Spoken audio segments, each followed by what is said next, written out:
During commentary on the World Cup final in Qatar, Gary Neville made this brutal swipe at the UK government.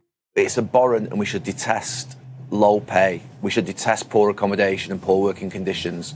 And that is something that we can never, ever accept in this region or in any region. And it is just worth mentioning that we've got a current government in our country who are demonising rail workers, ambulance workers and terrifyingly nurses. So in our country, we've got to look at workers' rights, but certainly when football goes now, we have to make sure we pick up on workers' rights wherever it goes, because people have got to be equal and they've got to be treated equal. We can't have people being paid an absolute pittance to work. We can't have people in accommodation which is unsavoury and disgusting. We can't have that. That shouldn't happen here with the wealth that exists, but it shouldn't happen in our country that our nurses are having to fight for an extra £1 or an extra £2 either.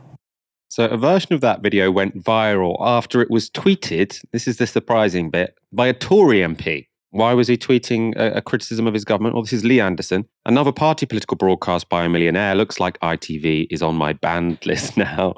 Talk about football, Gary, and keep your nose out of politics. You don't know what you're talking about.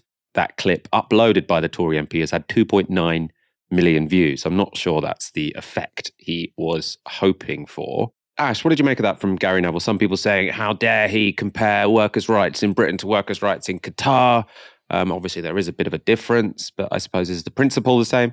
I think that the principle is the same. And of course, you have to be wary of collapsing really important differences.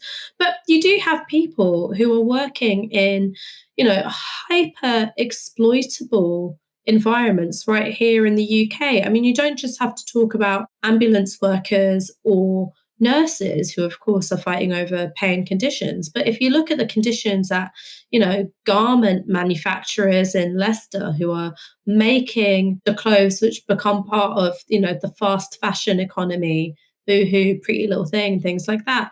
It's, sub minimum wage in horrendous working conditions. Because many of these workers are migrant workers, that vulnerability is exploited by unscrupulous employers in order to keep treating them poorly and extract the maximum possible profit.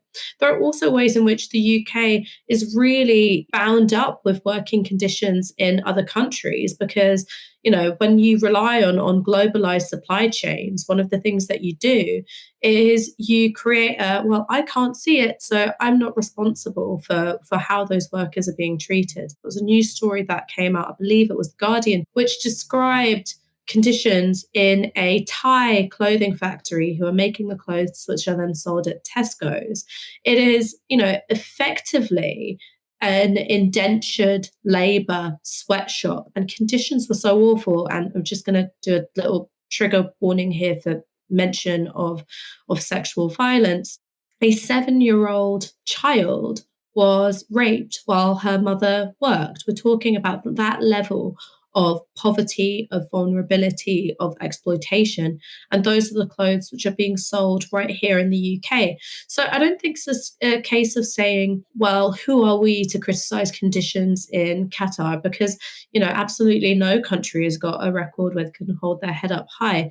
It's about saying, let this conversation become the beginning of a much broader interrogation and confrontation of exploitative working practices, which you don't just see in Qatar, which you do see here, which you do see in the supply chains, which lead to the products being sold in UK shops. So I actually think that Gary Neville could have gone further, but I think it was a good point. I think it was decently made, and I think that he was entirely within his rights to make it.